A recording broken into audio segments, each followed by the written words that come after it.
Galaxy evolution explorer mission या Galaxy.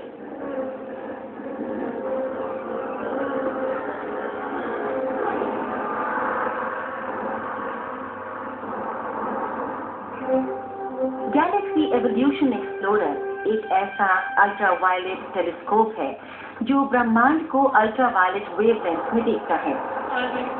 ये wavelength ब्रह्मांड की आधी भीड़ के समय बनने वाले युवा तारों और गैलेक्सीज में बनने वाले तारों के अध्ययन के हिसाब से बहुत संवेदनशील है और ऐसा अरबों साल पहले हुआ था।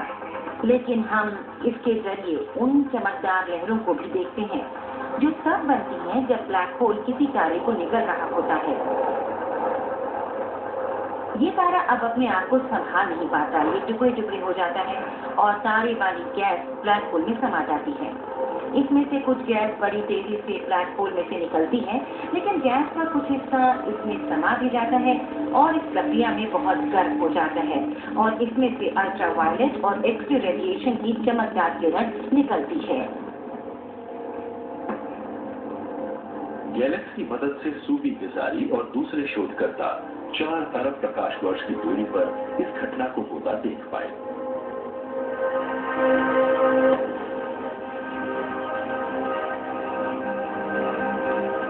गैलेक्स, हबल और स्पिट्जर स्पेस टेलीस्कोप को जल्दी ही एक नया पड़ोसी मिलने वाला है, जिसे एलियन गैलेक्सीज की तस्वीरें खींचने के लिए डिजाइन किया गया है। जेम्स वेब स्पेस टेलीस्कोप को 2013 में छोड़ा जाएगा और इसे इंफ्रारेड स्पेक्ट्रम का लेखा जोखा बिल्कुल नए अंदाज में लेने के लिए बनाया जा रहा है। वैज्ञानिकों को उम्मीद है कि वेब टेलीस्कोप का इस्तेमाल करके हम मिल्की वे के केंद्र को देख पाएंगे, जो धूल और सितारों की वजह से हमारी नजर से बचा रहता है और इससे न सिर्फ हमारी अपनी गैलेक्सी की बल्कि दूसरी एलियन गैलेक्सीज की भी ज्यादा मुकम्मल तस्वीर मिल पाएगी। जेम्स वेब स्पेस टेलीस्कोप 2 मामलों में हबल टेलीस्कोप से अलग है। पहली बात, ये ज्यादा ताकतवर है, इसका मिरर ज्यादा बड़ा है और दूसरी बात, ये थोड़ी ज्यादा लंबी इंफ्रारेड वेवलेंथ पर काम करता है। हबल और वेब में एक समानता ये है कि इन दोनों में वातावरण में मौजूद उस उथल-पुथल की पार देखने की ताकत है, जिसके कारण एस्ट्रोनॉमर्स आकाश के 99% हिस्से की एकदम संपूर्ण तस्वीर नहीं ले पाते। पृथ्वी का वातावरण उथल-पुथल से भरा है, जिससे सितारों की तस्वीरें धुंधली हो जाती हैं।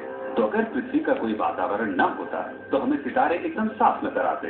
लेकिन होता यह है कि प्रकाश वातावरण से गुजरते समय बेहद धुंधला हो जाता है। इस गड़बड़ी को ठीक करने के 2 तरीके हैं। पहला तरीका है अंतरिक्ष में चले जाना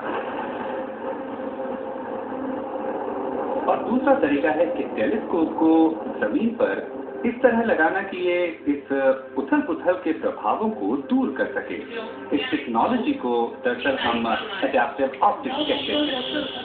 एडैप्टिव ऑप्टिक्स में किसी गैलेक्सी की तस्वीर की पैमाइश किसी प्रकाश के किसी दूसरे लाइटेड ऑब्जेक्ट से परावर्तित होने के तरीके से की जाती है, जैसे कि पास से गुजरता कोई चमकदार तारा। एडैप्टिव ऑप्टिक्स सेंसिंग करने के लिए आपको एक बेहद